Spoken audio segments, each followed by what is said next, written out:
Hello, this is Dr. Tony Bird, Superintendent of the Summit School District. I'm delighted to be here with you today, and I have with me Consuelo Redhorse, our board president, and Johanna Kugler, one of our board members. And so happy to have you with us today, and we're going to first learn a little bit about both of you. So, Consuelo, can you tell us a little bit about yourself and your history on the board? I can. So my name is Consuelo Redhorse. I am president of the Board of Education here for Summit School District.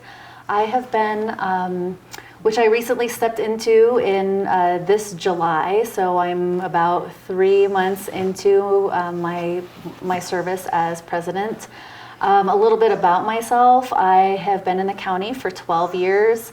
I live up in Wilderness, and I have a daughter who is in 10th grade at Summit High School. She's been going to schools here in Summit School District since she has been in kindergarten. So I've been serving on the board since 2019, and I've really enjoyed my time working with the community and working with the staff to do really great things for students. Prior to being selected to be president, I was vice president since early 2021. So it's really been a great and challenging and learning experience serving the students in the community of Summit County. So one more follow-up question. Yes. I'm sure the community would be interested in why. Why do you want to be on the Board of Education for the Summit School District? All right, so it's a good question. I really love being on the board because of the service to students. I have always really enjoyed working in volunteer roles and donating my time to youth, particularly. I've done things like I was a Girl Scout leader. I was a coach for Girls on the Run. I volunteered in classrooms. I've been a member of the school accountability committees, and as well as the different parent-teacher student organizations. And so this was really just another way to give back to the community. Also, I would need to say that it's also, I have a student in 10th grade here. And so I've been really, just really interested in her education, and through my involvement in the schools, I've also, that interest in her public education has also expanded to that of other students, her classmates, involving their parents and the staff, who I've really come to know over the last 11 years. So it's just been really great, and I feel like we have a really great team, and that makes it incredibly rewarding to do this work for the district. Thank you, Consuelo, very much. And let's turn to you, Johanna. Tell us a little bit about yourself and your history on the board, and then I'll ask you why you decided to join the board. Sure, thanks. I am a mother of 3, and all 3 of my kiddos are in the school district. I'm a wife, an educator, a volunteer, and a community leader. And on a side note, I'm a hobby farmer as well. And I take that on and very seriously here up in the mountains, since most people don't think that is something that can be done, and definitely a lifelong learner. I would say that I've been in this community for 17 years now, and I have over 20 plus years of experience working with children and families. And so I would say that really defines a lot of who I am, because I feel a connection to children, families, and doing the most that I can through service work. And that's where you're getting to, but as why I'm on the board. So I was appointed in July of 21, and then I was voted in for a 4-year term in November of 2021. I have been the secretary now for, I believe, about a year, and I really enjoy this work that we're doing and the work that I get to do as a secretary. And really my why is my background is in strategic planning, is in big picture thinking, and I was really drawn into the work of the strategic plan itself, and also our graduate profile.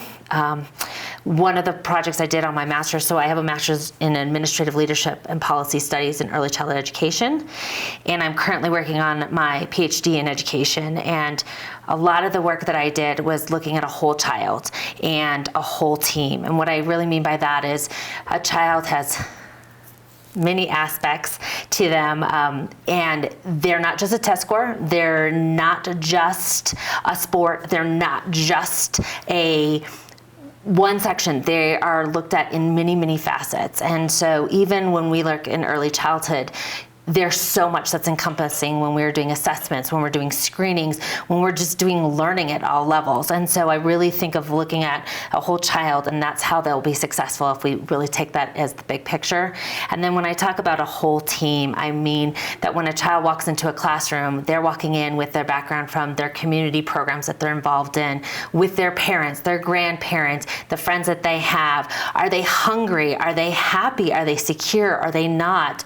And that is the whole picture. And so it takes a partnership with everyone to really bring the best out for that child and give them all the resources. So the child is the expert on themselves. The parents are the experts of their families. The teachers are the experts in their classrooms. And so you have to work together as a team and a whole team to really bring the resources to those kiddos. And so that's what I really feel like I'm bringing to the table, is looking from that perspective, my years of experience, and then my education. And then again, as a mother of 3, and although I would say since I've been in early childhood in this community for 17 years, I would probably say close to about 500 students of my own that I would say that experience has made me want to be on this board and help give the resources to every child. Well, thank you both. And on behalf of the staff of the Summit School District, I just want to thank you both for your service. We really appreciate it. And we're going to move into a different topic.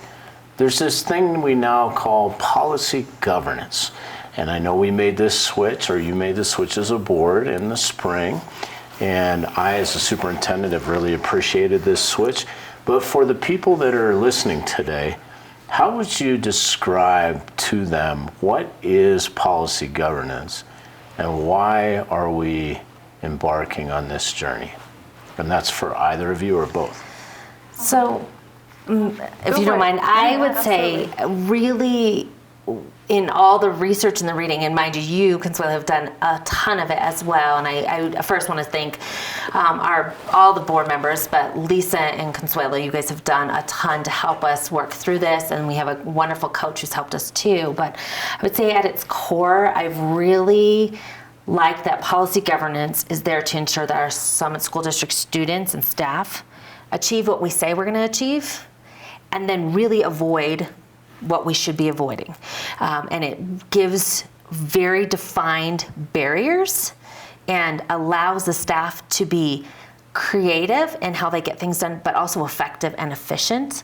And so to me, it really is, it tells us who is doing what, who is responsible for what, how do we have accountability, and really how do we have with our sole employee, how do we have rules and roles, and what responsibilities should the superintendent have, what should we have? There's accountability, there's transparency, and it just clearly defines boundaries, but then allows you, Dr. Bird, and your staff to do the work that needs to be done effectively and efficiently, and with the creativity, because you're the experts, to make sure that we're meeting those outcomes for our kiddos. Mm-hmm.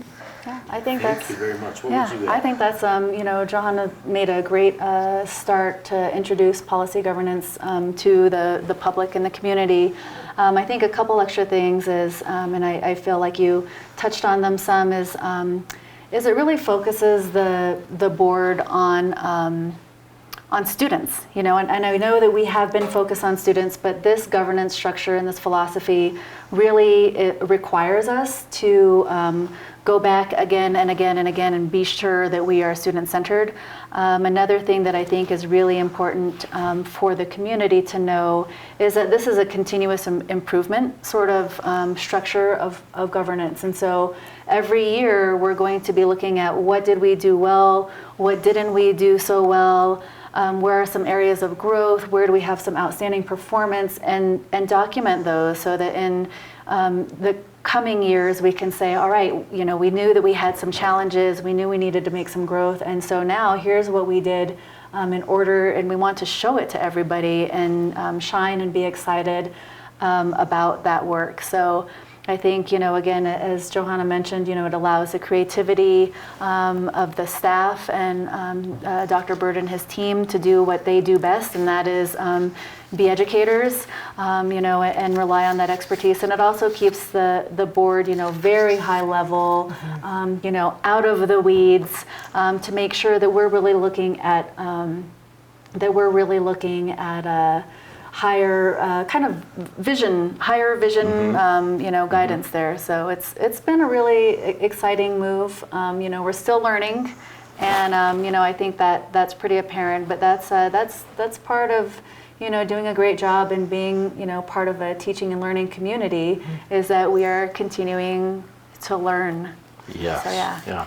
Now let's switch gears. I was actually, if you don't mind, I would love to add, just because I think it's something new with policy governance, so anyone who does come to the board meetings or watches the board meetings would see, we keep coming back to it at our end statement. So when you were saying, yes, Consuelo, really there's this bigger picture and at much higher level. I think people will start to see it continuously, that we're putting the students first. And so we have these global end statements, that this is something that the board has decided, this is the top of the top, and that is what our outcomes are working towards. And so if you don't mind, I would love to read it, only because absolutely. To me, at the end of every meeting, I'm reading it anyways and having us check in. And that's another piece that I really love about this, is we are constantly checking in, not in 6 months, not in a year, but right now, are we doing this? And then throughout the year, we have very specific reports, monitoring reports of all aspects of our policies and all aspects of the work that you and your team are doing.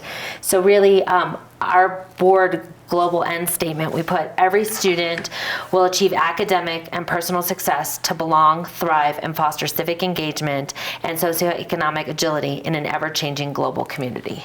And so I think it's really important, but it's also nice that we are continuously saying, are we working towards that? Is the work that you're doing, is the work that's being presented, looking at trying to achieve that? So, Absolutely. Thank you. But switching gears just a little bit, and thank you for underlining the academic preparation and personal success that we all care about. I'd like to switch to the schools. So you're both connected as families that you have in this system with particular schools, and you're out in schools and out in the community a lot. What are some highlights you might want to share from this year, or even last year, that things you may want to say about any school or schools in general, Consuelo? And I know no school's better than another, so we're not, yes. There's all sorts of highlights. I think what's really exciting with the way that we've set things up with our adopted school over this year and last year is that every board member has the opportunity to visit every single school. And so then also the principals and the staff and the students get to also meet all of us, which is really exciting, to see that we're a big team and we get to build those relationships. I got a chance to go to Summit Middle School for September, doing a lot of amazing work there, a lot of great teamwork. This year is the first year that the dual language students from Silverthorne now, as well as the Dillon Valley kids, are now both in 6th grade there. And so they're doing a lot of great work, being able to work with the programming and able to support that program, as well as the rest of the students at the middle school. What I've really enjoyed is just meeting everybody, seeing how the different schools are, and just going into the classrooms. Lots of times I've had the opportunities to have students show me around, which is really exciting, because they get to pick the things that they really are excited about. So I've really enjoyed it.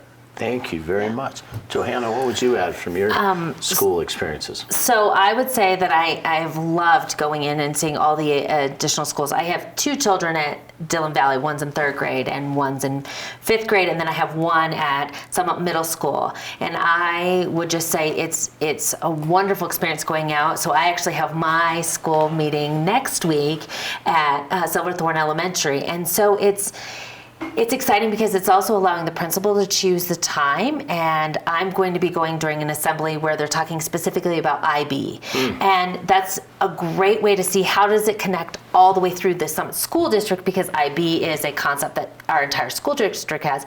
But then I get to see the individualization of that school, seeing kiddos in the work that they're doing, the staff performing in the way that they do best. And so it's a wonderful experience to do that.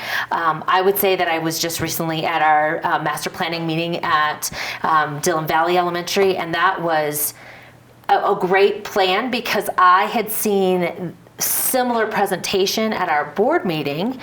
It is a lot of research that's just been presented and brought together, a lot of collaboration from the community, but then going out into the community and hearing partners. So we had funders, some folks from the Summit Foundation. We also had people who were very interested in mental health and physical health, dental health, that were there to talk about what they envisioned for the buildings. And then you have a few parents who were there. So it wasn't always that there's always a ton of people there, but there was very invested folks that have very differing perspectives to really talk about the vision of the school district and what they want to see for our building or what they want to see for partnerships.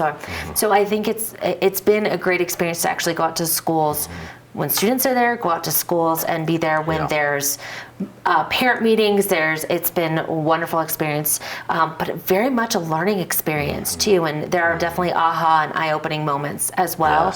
I appreciate that. Yeah, thank you both very much. We're going to transition now a little bit, and you noted this a bit, Johanna, to the master plan. And so for people in the community, the master plan is how we make decisions about our facilities and our land. And the last time we had a full master plan resulting in a bond was 2016. And so now we've been building our master plan, and we're out working with the community to get input around very key issues related to our facilities, improvements, and the land we have and the use of that land. And so it's super important to us that we hear from the community, and we've had 2 sessions so far with more to come, one at Dillon Valley Elementary and one at Summit High School. And I'm curious if either of you would like to speak. I know you shared a little bit about what you think we're hearing from the community so far, or just the process around that, and I'll add to this afterwards. Consuelo? So I think, I think that there's an appreciation within our community to be able to provide input. I think it's something that's really important. I know that our community has supported our school district, and for them to understand, what the amazing work that we've been able to do with the 2016 bond, lots of the renovations and expansions that we've been able to support for our students. But I think that community feedback and the stakeholder engagement is something that we hear again and again that people want to be involved with. And so it's very important, and I would encourage everybody out there to take time and the opportunity to go ahead and give your feedback. There is a video on social media right now that outlines some of that information. And we'll, as Dr. Bird explained, there'll be other opportunities to give feedback. So I think that's a big piece of it. Thank you. Yeah. Thank you, Consuelo. Yeah, no, yes, and I think that there was a lot of information in 2016, and thank you for helping with the bond. And I think we were able to expand on our CTE and, like you said, expansions on classrooms. And I know that you and your team are working a lot on pathways. And there's just so much of what can be done and future learning. And so I think this is an opportunity. But I also think it talks, doing this sort of master planning, it allows us to go, where are our assets?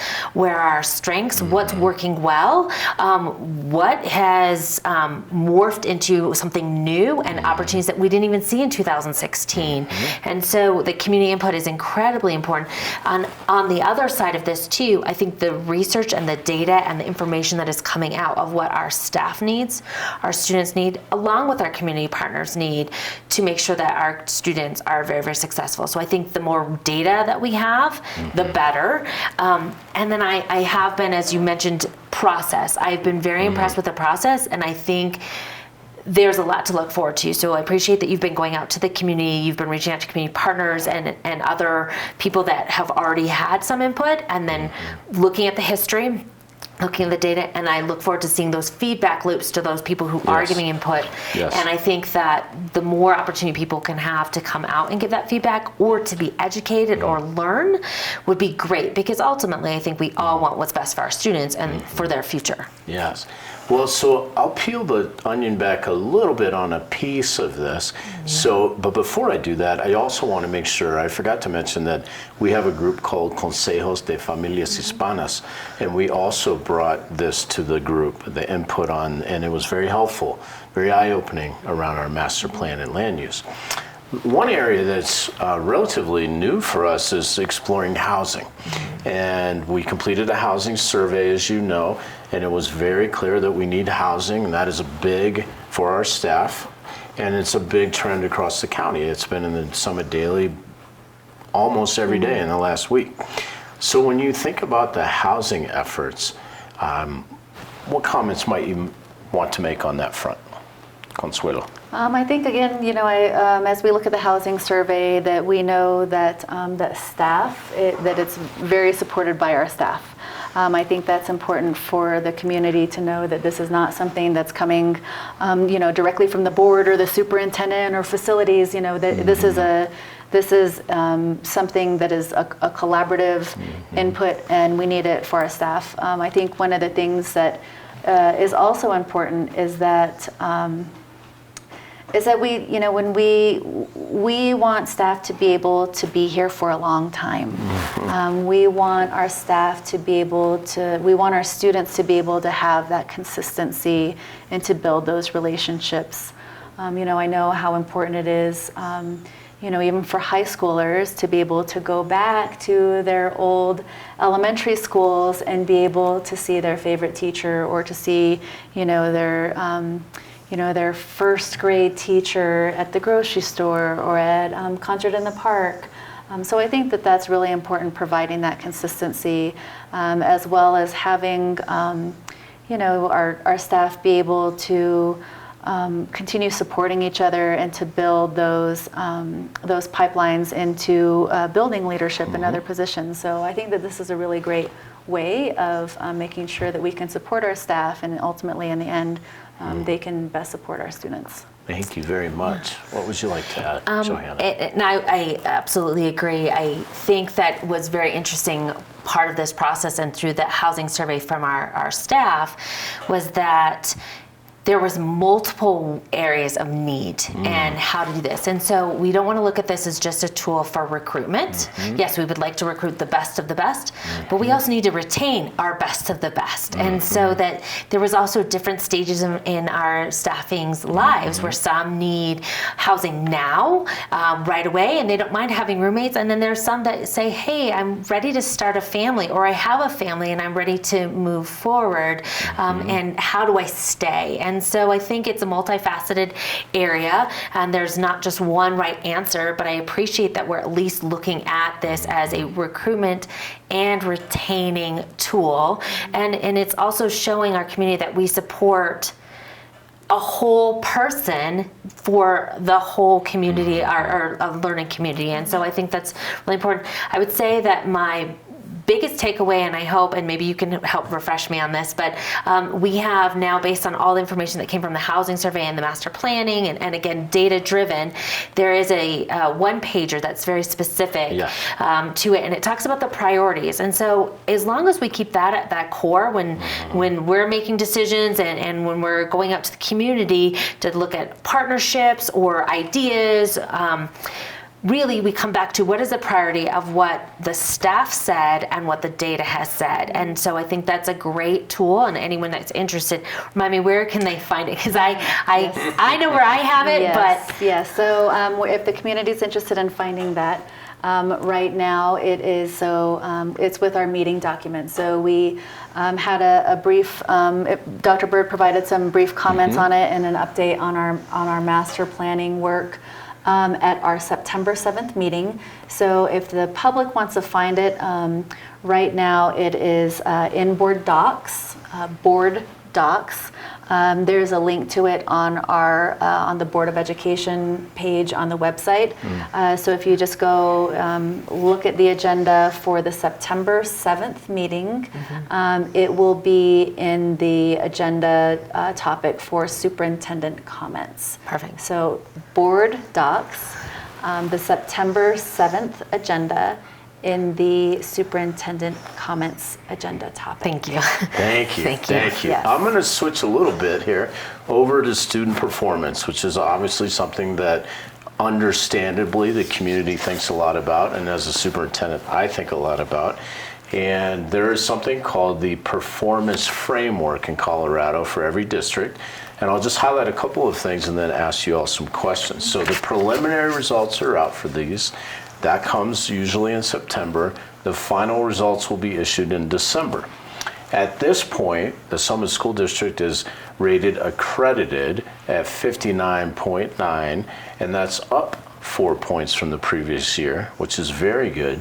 I'd like to highlight that 6 of our schools have also shown improvement, specifically Breckenridge, Dillon Valley, Frisco, Upper Blue, Snowy Peaks, and improvement inside of Summit Middle School. And then I could offer that there are improvements in every place. So there are areas of growth. I would say as a superintendent, and we're very excited to see that we're improving, but we have to continue to really be serious about literacy and math as the foundational skills. Particularly early in those years of pre-K 3 for students, and then also, and obviously throughout the career. We've made some significant moves that you all have supported, for example, expediting the new math adoption. But what I'd like to ask you first is just, so what are your reactions to what we see in our performance, and what are your hopes moving forward? And that's for either of you. So I think, I think that there's a lot of notable gain and growth in our schools, and I think that's really important, I think, for our school district and our community to understand. I really appreciated Dr. Ross Morgan's explanation, saying, it's like a car accelerating. So, you're not able to get from 0 to 60 in a second. You accelerate. And so that acceleration is the growth. And so as we see stronger growth in our students, we will accelerate to the 60 miles per hour. We'll reach those achievement levels that we're looking for. I think the other thing that's important to note is, and Johanna mentioned it much earlier in the conversation, is that our students are more than test scores. And I think that we've heard that loud and clear from our community through our strategic plan, from just having casual conversations or structured conversations with members of our community and our staff and our teachers and our students, that there's more. There's more to it. And so when we make sure that we look at the performance framework, that's very, very important, and those foundational skills are very important.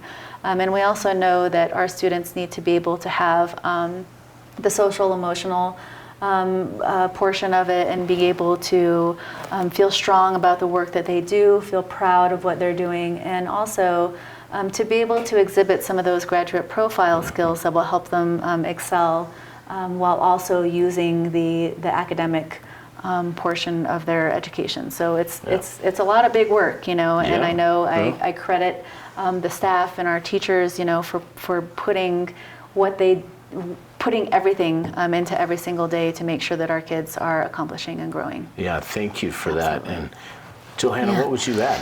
Yeah, I mean, I look back, since we've been talking about monitoring reports, I'm kind of looking at from this monitoring report from this past year. I would say that last year you did expedite our math curriculum. So I look forward to seeing how it's really this next year what's going to happen, because you have made a commitment to talking about fidelity and helping tier 1 supports, and really making sure that we have the bottom tier of everything that we're doing every day in and day out in the classroom. working and working for the students. And then we talk about what are we doing, like we have some of your staff that has written grants to help with tutoring, and we have lots of other partnerships that are coming in to help those students that are in that gap area. I love that in this last year you also took data, and I love data-driven decisions, and that data was led to expediting the math curriculum, led us to look at, okay, what about this literacy curriculum, how do we implement it? And so it was stronger this last year. Math was an area that we needed to make stronger, literacy still, but it allows us to, with these test scores and that data, to say, okay, maybe we need to talk about dyslexia screenings. Maybe we need to go even further and really make sure we have resources that are happening. And I would say that that also includes that data, talking about some of the stuff we don't want to necessarily bring and highlight, but on the other side, also talking about all of our strengths and the wonderful things these students and teachers are doing. And so, yes, you did touch on it, something I believe wholeheartedly in, that is a whole student. Test scores are a portion of it. We have to use that as a data point, but it is not the only and end-all be-all thing that we're looking at. I think that if we're talking about systematic changes, to see some results in 1 year says a lot as well. I think that where we're going to see even more growth, which is going to lead for better outcomes for our children, is the more that we support our teachers and help them with their professional development, help them to make sure that they are teaching and not just necessarily going through a curriculum here, and that's part of the professional development you've implemented, that's a part of the UIP plans. That's, I think it's incredibly valuable to look at it as a whole picture. And so yes, these test scores, my reaction is that yes, and I think that it really looks at our graduate profile, and part of that is being prepared, and our prepared students are reading by third grade. Do they have the math skills that they need? Are they literate? Are we making them there? But then are we also making sure that they're growth oriented? Are they continuously growing? Are they curious? Are they courageous? And are they globally aware? Because in the end, at every step of the way, every year we want to see that these kiddos are getting better and doing the best that they can, not just when they graduate, but graduating every level from kindergarten, actually in our school district, preschool, all the way through 12th grade. Thank you both. We have one final topic today after Consuelo I adds have one more piece because I forgot to talk about what I'm excited for this next year. So I think one of the really great changes that we've been able to do to support our students was we, as a board, adopted some changes to our graduation requirements last year. And so this has added that opportunity for our secondary, so really I would say starting at the high school level, to be able to start looking at this pathways to the profile work. And so what this is doing is it's allowing more opportunity for our kids to show their graduate profile attributes, as well as working on their individualized career and academic plan. So that our kids are more involved in making the decisions that are going to help them, in their post-secondary life.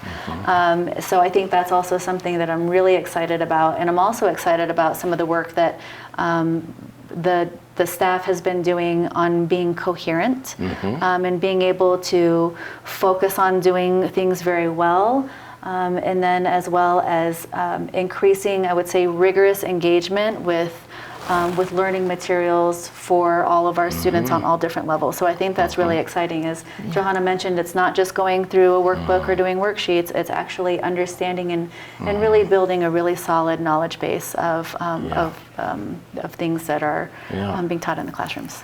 Thank you. Thank you.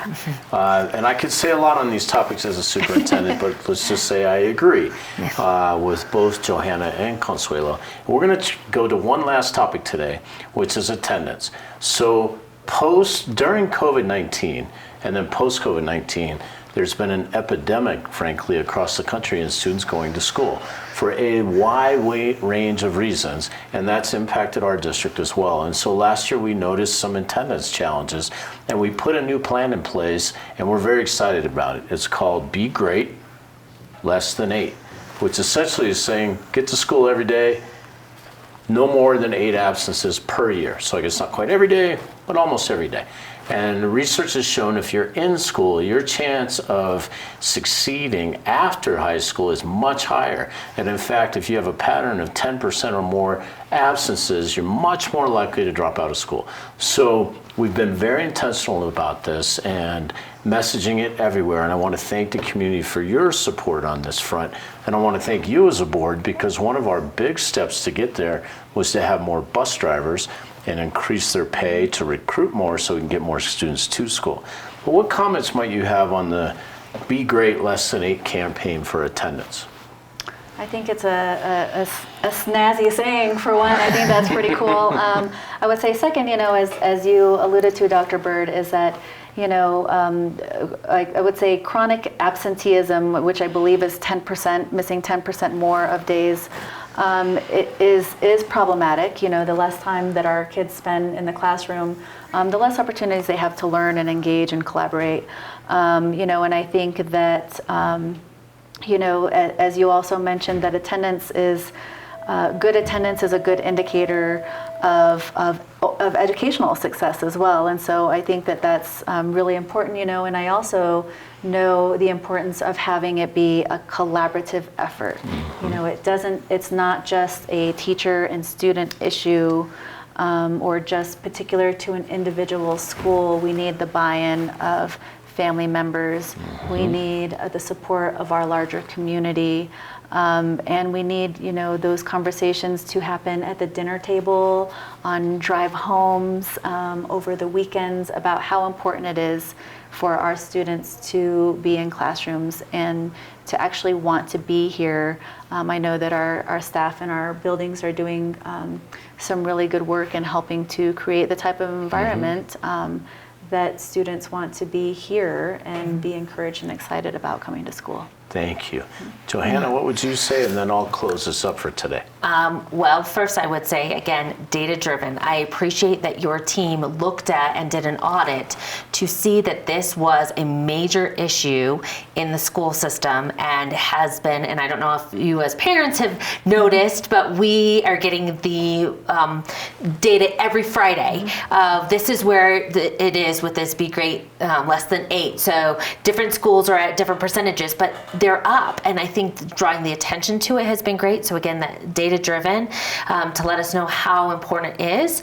But I would say when we talk about quality and overall quality, we know that if we raise the bar for a few, it raises the bar for everyone in that classroom. And so if we're asking students to show up and be there, the quality of the classroom overall is better. And we also know that if those students who maybe were not there for different particular reasons, if they start to see that their community, the teachers, people are going, hey, why aren't you here? What's going on? I value, then they start to feel like they belong. And when they belong and they're excited about what they're learning and they do that, they're more likely to show up. And so that we draw attention to it every day, every week in different facets. We're bringing them up. We're letting students know that they belong here, that we want them there. We're encouraging them to be a part of that curriculum and dictate sort of the education that they would like.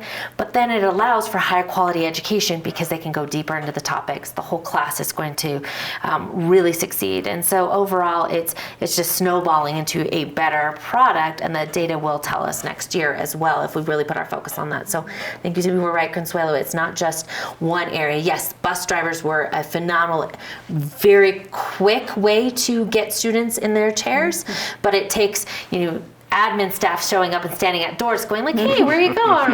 What's going on? Hey, let's go back to class. And people starting to realize that's the routine and the expectations. Having a great staff and admin within their building saying, hey, we want you here. Teachers saying we want you here. And then checking in on students. And then the other students going, oh, we get to be excited about the learning that we're having because we're going deeper. And so I think it's multifaceted ways of looking at getting kiddos in the chairs to learn and do their best so that they have the most likelihood of succeeding. Thank you both, Consuelo and Johanna, for your work as a board and a community member. And thank you to the entire board of the Summit School District for your service. We hope you can join us for our next board meeting which is September 21st at 5 p.m. in the Professional Development Building, which is right next to the district office, and we will have translation service provided. Thank you very much and have a good day. Thank you.